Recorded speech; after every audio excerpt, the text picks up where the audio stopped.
जय श्री राम। कैसे हैं आदरणीय मित्रों आप? मैं लक्ष्मीपुत्र डॉक्टर कुमार गणेश जयपुर बीकानेर से प्रणाम। मित्रों, राजनेता मतलब कि राजनीति में कोई व्यक्ति तो वो चुनाव तो लड़ता है। चलो वो चुनाव ना भी लड़े तो जो भी कोई लड़े उसके लिए प्रचार प्रसार तो करेगा ना। छोटा बड़ा सभी तरह का कोई भी राजनेता हो।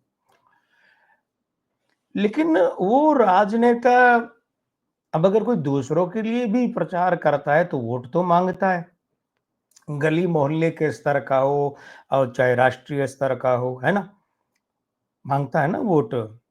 जिस व्यक्ति के लिए प्रचार के लिए निकला उसके लिए। और अगर वो व्यक्ति वो राजनेता खुद चुनाव में खड़ा हो तब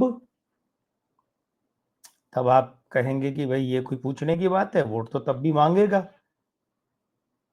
चुनाव में खड़ा हुआ है तो वोट तो मांगेगा ना। लेकिन इसके उलट एक बात मैं आज लेकर आया हूँ। अरे हाँ, रुकिए एक बार। आगे बढ़ने से पहले आपको मैं निवेदन वही कर दूँ फिर से, आपको भूलने की आदत तो नहीं है? चलिए, जिन मित्रों को भूलने की आदत है, मैं याद दिला दूँ कि अगर अभी भी ये चैनल आपने सब्सक्राइब नहीं किया है, तो कर लीजिए ना, फटाफट घंटी का चिन्ह भी दबा दीजिए। और ये वीडियो देखिए, दिखवाइए, आगे बढ़ाइए, है ना? इस चैनल को आशीर्वाद भी तो आप ही देंगे ना।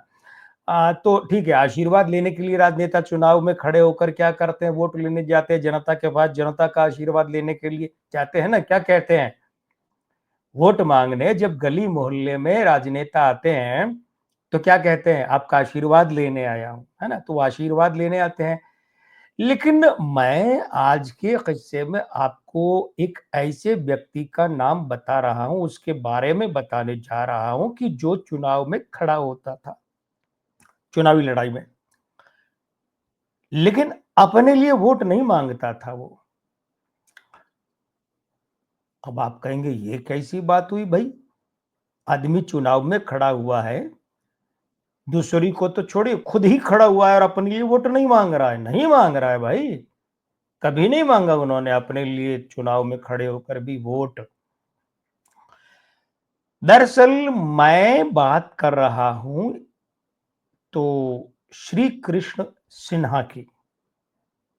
श्री कृष्ण सिन्हा नहीं, श्री कृष्ण सिन्हा, श्री इनके नाम में शामिल है। श्री कृष्ण जी इतना बड़ा नाम बिहार की राजनीति में कि आजादी से पहले जब बिहार में सरकार बनी तो उसमें भी वे मुख्यमंत्री थे। ये भी क्यों कहा मैंने कि उसमें भी वे मुख्यमंत्री थे? इसलिए कि आजादी के बाद जब पहली सरकार बनी बिहार में तो वो पहले मुख्यमंत्री भी श्री कृष्ण सिन्हा ही बने थे। 21 अक्टूबर 1887 को बिहार का जो जिला है नवादा, जो नीतीश कुमार जो अभी मुख्यमंत्री है इनका गृह जिला, ये खानवा वो जगह थी जहां श्री कृष्ण सिन्हा का जन्म हुआ। तो पटना कॉलेज से लॉ की यानी कानून की पढ़ाई की। अब हुआ कि जब 34 वर्ष के थे तो यानी 1921 में, तब वकालत छोड़ दी। अब आप कहेंगे भाई वकालत किस खुशी में छोड़ दी? तो ये वो दौर था जब खुशी या गम में कोई आदमी वकालत या काम धंधा या नौकरी पेशा ये छोड़कर नहीं राष्ट्रीय आंदोलन में शामिल होते थे। खुशी गम की बात नहीं थी। उनके अंदर एक जुनून था कि देश की आजादी की लड़ाई में भाग लेना है। इसीलिए तब लोग काम धंधा, नौकरी पेशा, वकालत, पत्रकारिता, मास्टरी सब छोड़ छाड़ के आ जाते थे। तो श्री कृष्ण सिन्हा ने भी 1921 में वकालत छोड़ दी और देश की आजादी की लड़ाई में कूद पड़े। अगले ही साल 1922 में पहली बार जेल भी गए और टुकड़ों टुकड़ों में मिलाकर लगभग 8 साल उन्होंने जेल में बिताए। ये बहुत बड़ी बात थी कि 8 साल। ये अब देखिए ना, उम्र के लगभग 35वें वर्ष में या 35 वर्ष का होने पर वे 8 साल जेल गए, तो 35 से 43 यही तो 8 साल थे, जो ज़िंदगी के किसी भी आदमी के लिए गृहस्थी बसाने, संतान, परिवार पालना, नौकरी पेशे के लिए बहुत महत्वपूर्ण होते हैं, लेकिन वे उस दरमियान आज़ादी की लड़ाई में जेल गए। अब खैर देश आज़ाद हो गया और हमारे जितने भी स्वाधीनता सेनानी जिनका बलिदान था, वो बलिदान भी व्यर्थ नहीं गया। जो जीवित थे, उनकी मेहनत और उनकी तपस्या भी व्यर्थ नहीं गई। 15 अगस्त 1947 को देश आज़ाद हुआ और 1952 को पहले चुनाव हुए और सरकारें बनी, लोकसभा के चुनाव हुए, विधानसभाओं के चुनाव हुए अलग-अलग राज्यों में और तो श्री कृष्ण सिन्हा जो हैं, वे बिहार के मुख्यमंत्री बने।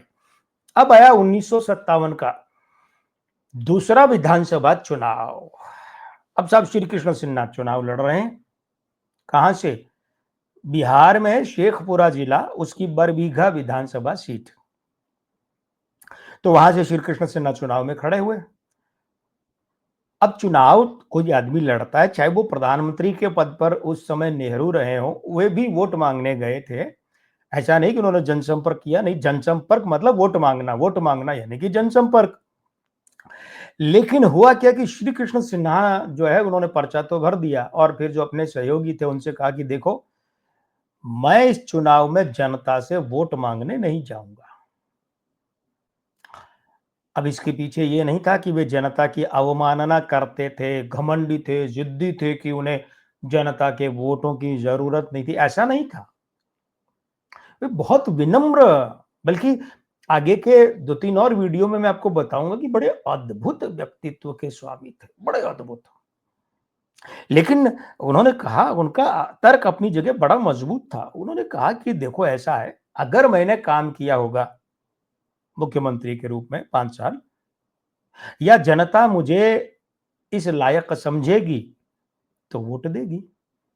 2 बातें, कौन-सी बात? कि या तो मैंने अपने इस पिछले 5 वर्ष के कार्यकाल में काम किया होगा, तो जनता मुझे वोट देगी, और या फिर जनता मुझे किसी कारण से इस लायक समझेगी कि मुझे वोट दे, तो जनता मुझे वोट देगी। और अगर जनता मुझे लायक नहीं समझेगी, तो वोट नहीं देगी, तो मैं मांगने क्यों जाऊं? मेरा काम है, मैंने 5 साल काम किया, लोगों के सामने रख दिया, अब लोग निर्णय करें मुझे वोट देंगे या नहीं देंगे। अगर उन्हें लगा कि मैं वोट लेने लायक हूं, मैं वोट दिए जाने लायक हूं, देंगे, और अगर उन्हें नहीं लगा तो वोट नहीं देंगे।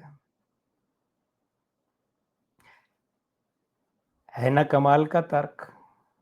कोई घमंड, गुरूर, अहंकार, एटीट्यूड कहीं कुछ नहीं, लेकिन तर्क बड़ा सॉलिड है, ठोस तर्क है।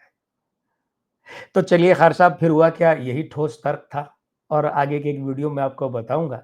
इसी ठोस तर्क के आधार पर वे चुनाव भी जीत गए, फिर आगे फिर से मुख्यमंत्री भी बन गए। लेकिन वो किस्सा बड़ा अद्भुत है और रोमांचक है, मैं वो किस्सा अलग से एक वीडियो में लेकर आऊंगा, क्योंकि वहां एक और बड़ा नाम उन्हीं के साथी का जुड़ा होगा।